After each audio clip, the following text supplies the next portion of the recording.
बता दूंगा 24 में बता दूंगा। सरकार कह रही है कि आप लोग संसद में बात नहीं करना चाहते, नड्डा जी कह रहे हैं संसद में बात होगी, पहले इस्तीफा होगा फिर वार्ता होगी। बिना इस्तीफा की कोई वार्ता नहीं, बिना इस्तीफे की कोई वार्ता नहीं। अगर बात इस्तीफे के बिना वार्ता की होती तो 20 तारीख को यहाँ जो लाखों बच्चे आए थे उन पर लाठी क्यों चलाई आपने? अगर आप इतने ही संवाद वाले हैं, इतने संवाद चाहते हैं, तो आपने 20 तारीख से पहले संवाद क्यों नहीं किया बच्चों से? चंद्रशेखर जी, हम आपको 10 साल के ऊपर से कवर कर रहे हैं, यहाँ पर ये आरोप लगाया जा रहा है और कल हम देख रहे थे एक पूरा कल कैंपेन था कि उकसाया जा रहा है बच्चों को हिंसा करने के लिए, पुलिस को पीटने के लिए, और कुछ कल विजुअल्स भी आए हैं, ऐसे देखे होंगे आपने भी। मैंने जो देखा उसी के आधार पे मुझे लगा कि जरूरत है। देखिए, वो जो आंदोलन चल रहा है उसमें हम लोग एक जो कोऑर्डिनेशन बनता है चीज़ों को तैयार करने का कि भाई कैसे करना है, इसका चीज़ का सामना कैसे करना है, हम उसकी भूमिका नहीं, हमने उनकी मदद की भूमिका जब उनको आवश्यकता थी वो अदा की। जो चाहे हमने वादा सोनम भाई से किया था कि 20 तारीख को जो प्रोटेस्ट में लोगों की आवश्यकता पड़ेगी वो पूरी करेंगे। ये हमने रात को जब 18 तारीख को हटाने की बात आई थी तो रात को 2 बजे से 7 बजे तक वहाँ बैठ के जो है अपना वादा पूरा किया। अब हमें लगता है कि जो बहुत सारे विषय हैं बैकलॉग से लेके उन सबको लेके बड़े आंदोलन की जरूरत है। देश इस आंदोलन की मांग कर रहा है, तो हम इसकी शुरुआत 200 पे क्यों इंतजार करें, हम करेंगे। आप जब वहाँ बैठे हुए थे सरकार से कोई आया, बोले कि नहीं चंद्रशेखर जी अपनी बात बताइए, आप बैठे हुए हैं गर्मी में, बारिश में, संसद में?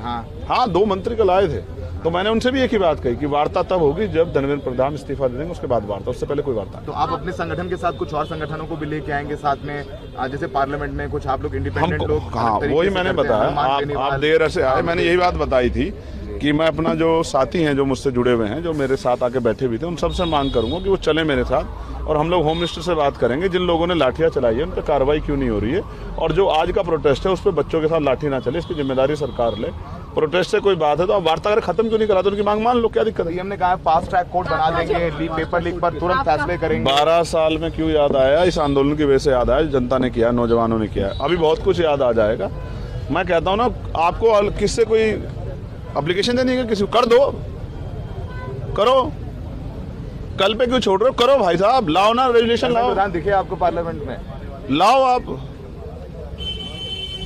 अब रेजुलेशन लाओ, हम लोग हाथ उठा के पास कराएंगे, हम विपक्ष में फिर भी पास कराएंगे। आप लाओ कानून कि आप परीक्षा में सुधार व्यवस्था लागू करोगे। आखिरी सवाल, ये भी सवाल उठ रहा है, कल पूरी बीजेपी के प्रवक्ताओं ने कहा कि अब इस पूरे आंदोलन को पॉलिटिकल पार्टीज हाईजैक करने की कोशिश। इसी वजह से मैं उस आंदोलन से दूर, मैंने जंतर मंतर से खुद को इसलिए दूर किया कि उस आंदोलन पर कोई सवाल ना खड़ा हो और हम अपना काम स्वतः कर सकते हैं, इसीलिए मैंने उस आंदोलन को खुद से दूर किया।